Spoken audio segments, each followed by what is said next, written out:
Les amis, bonjour, on se retrouve pour une nouvelle vidéo Prime One, une statue manga. Donc la deuxième statue manga qu'on voit du coup de ce fabricant, avec une statue qui date d'il y a quelques années maintenant, puisque c'est une statue tirée de Ken le survivant, Kenshiro du coup au Japon, en version Deluxe. Alors ils ont produit deux statues relativement identiques. L'une se nommant juste comme ça, la Kenshiro, et l'autre avec en rajoutant l'appellation tu ne le sais pas mais tu es déjà mort. Donc deux statues vraiment avec le même archétype, c'est-à-dire un socle octogonal assez central et le personnage du coup posé dessus. Alors là on a une pose qui est un petit peu standing et une pose plus action pour l'autre puisqu'il a du coup le doigt pointé en train de faire son attaque fétiche. Pour la version DX, il nous rajoute du coup les deux statues de Bouddha qui viennent où le socle principal vient s'imbriquer en fait dedans. C'est du coup une extension du socle avec les deux statues sur chaque côté. Alors, je regardais sur le site, il y a grosso modo 200$ d'écart entre la version régulière et la version DX. Comparativement à d'autres où ils rajoutent la plupart du temps une tête, un bras, un accessoire qui n'est pas forcément systématiquement essentiel. Là je trouve pour celle-ci que c'est vraiment le cas parce que ça donne vraiment beaucoup d'assises, beaucoup de prestance supplémentaire à la statue pour un surcoût qui n'est pas délirant et qui en fait une pièce visuellement qui est quasiment 2 fois plus grande du coup. Grosso modo en fait pour la version classique on va s'arrêter du coup au bord du socle un petit peu cuivré et on a du coup toute cette extension triangulaire qui vient rajouter vraiment un plus non négligeable je trouve à la pièce. Donc la version DX elle est vraiment quasi essentielle je trouve sur cette statue. Sur le marché français on retrouve principalement des DX. Alors c'était une statue qui valait je crois quelque chose comme 900$ plus du coup le shipping et la douane directement chez Prime et 700 du coup pour la version régulière. Là en Europe on tourne généralement, alors ça dépend des moments mais grosso modo aux alentours de 1000-1200€ pour la version DX et une nouvelle fois 200€ de moins pour la version régulière. Voilà.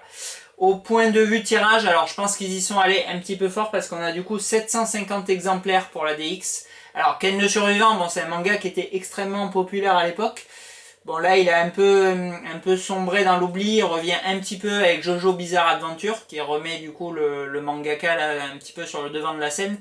Mais bon c'est un manga qui reste quand même assez confidentiel, surtout en Europe, qui est pas très aimé. Et du coup je pense que 750 exemplaires pour la DX, 1000 pour la régulière et pour l'autre version là 500 et 350. Donc plus de 2000 exemplaires en tout en fait grosso modo pour cette pièce. C'était quand même un petit peu beaucoup. C'est ce qui explique sûrement le fait qu'elle monte pas énormément sur le marché de l'occasion et qu'on la voit très régulièrement en vente quoi. Je pense que c'est une pièce qui est aimée, qui est relativement conservée dans les collects, mais qui souffre un petit peu voilà, de cette trop grosse limitation. On voyait hier avec le Dante, je vous disais, personnage de jeu vidéo, alors pour le coup, bon, encore moins connu que Ken, quoi, qu'ils en avaient fabriqué un petit peu beaucoup. Je pense que là, voilà, c'était un peu le même cas avec cette statue.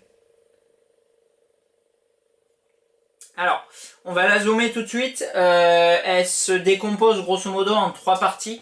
Donc on a les statues qui sont relativement monochromes, là, travail de pierre comme Prime One le fait vraiment très souvent, avec un petit peu d'ombrage et de lumière, mais ça reste assez basique au niveau du paint. Il y a un beau travail de sculpture, par contre la statue de gauche est brisée, là on voit de nombreux impacts et fissures, c'est assez joli. Après on a ce socle du coup, alors... Bon, le socle, je connais mal le manga, donc peut-être qu'il fait référence du coup à quelque chose de direct. Mais c'est vrai qu'on semble voilà, déceler des parties un petit peu, je sais pas, robotiques, cybernétiques sur le côté. Et bon, Ken le survivant, c'est un manga qui est médiéval, donc je vous avouerai que je n'ai pas vraiment percuté pourquoi c'est comme ça. Après, bon, la partie cuivrée, elle choque pas, ça fait justement un petit peu un petit peu les soldes des dojos, des trucs comme ça je trouve. Et au niveau du personnage, alors on est vraiment sur du full résine, mais c'est assez joli aussi. Ils reprennent bien du coup les teintes et les différentes parties d'armure là du manga. Et le visage de Ken, alors pas de tête interchangeable, parce que c'est une statue qui date maintenant d'il y a plusieurs années, donc il faisait pas encore le système de tête interchangeable.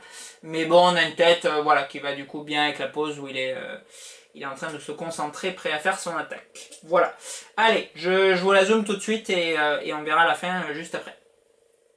Voilà, donc bon, sur le bord, ils nous ont remis là les espèces de motifs très certainement en rapport avec la série. Après, on retrouve, comme sur 90% des statues Prime One, un socle plus ou moins en pierre. Mais bon, c'est assez sympa avec les colonnes là fendues devant et les statues de Bouddha sur le bord là. C'est assez bien détaillé, même si au point de vue coloris c'est basique. Franchement, ça fait bien le job.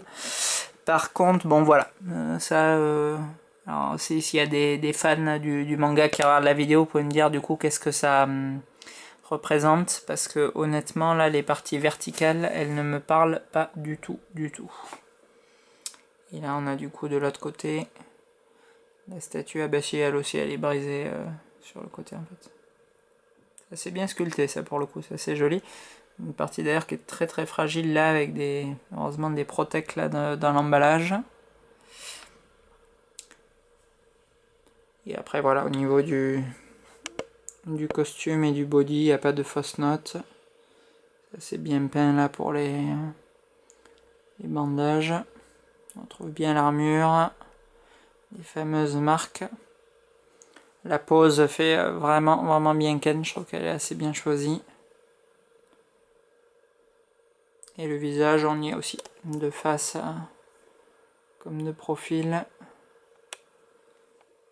Du coup, c'est assez chouette, quoi.